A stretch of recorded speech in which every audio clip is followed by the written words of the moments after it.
Do you believe in the divine right of kings? If so, how do you defend your belief? Well, that's a good question. First, you've got to define what you mean by the divine right of kings.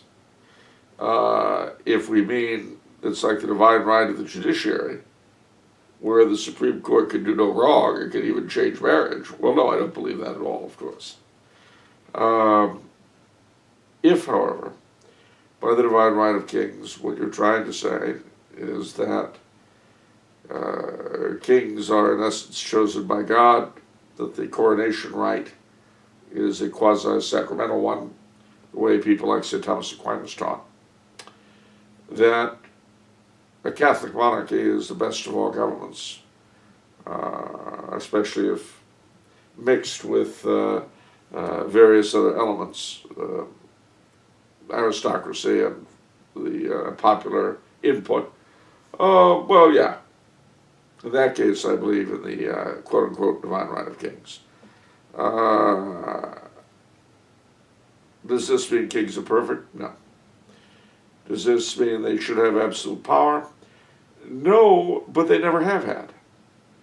Even the monarchies that we call absolute, which were kind of a corruption of the medieval system, which is, oddly enough, what I prefer, a system that to our eyes would look like anarchy, since they didn't have either income tax or a secret police. So you know that they weren't good moderns like us. The fact of the matter is that they were restrained in what they could do by custom, by tradition, by religion.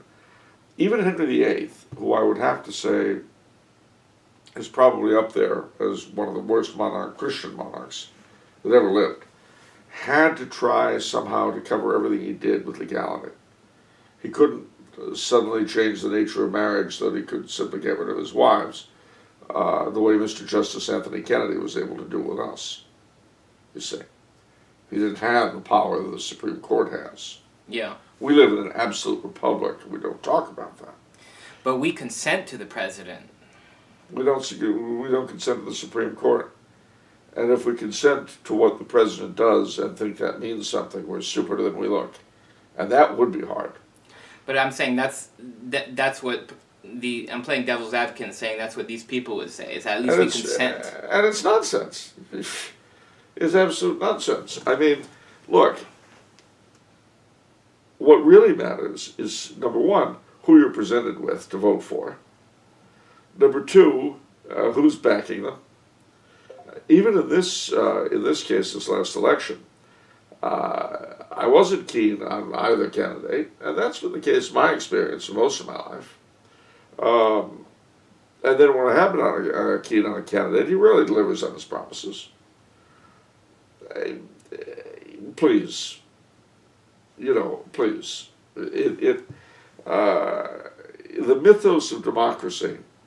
Well, I remember an old Central European individual said to me once, I asked him if he was a Republican or a Democrat. He said, well, I can't very well be a Republican because I believe I'm a monarchist. I cannot be a Democrat because I do not believe in democracy. And I said, are you against democracy? And he said, no, certainly not, but I'm not against the tooth fairy either. And there's a real truth there. Democracy in the popular conception simply doesn't exist. Every state that has ever existed, every society that has ever existed, has been divided between the rulers and the ruled.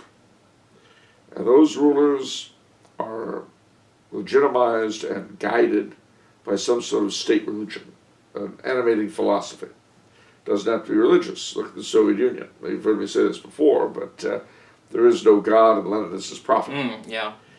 That is the irreducible reality of human society. In the traditional Catholic monarchy, all that was up front. There was no question. With us, we pretend and we hide the reality of the thing, and as a result, our rulership has become utterly irresponsible. The Trump election, in large part, was a response to that. But notice even there, if you live in California, you had no voice in this election unless you were pro-Hillary, and then you lost. Yeah. So, yeah. Anyway, that's what I have to say for that.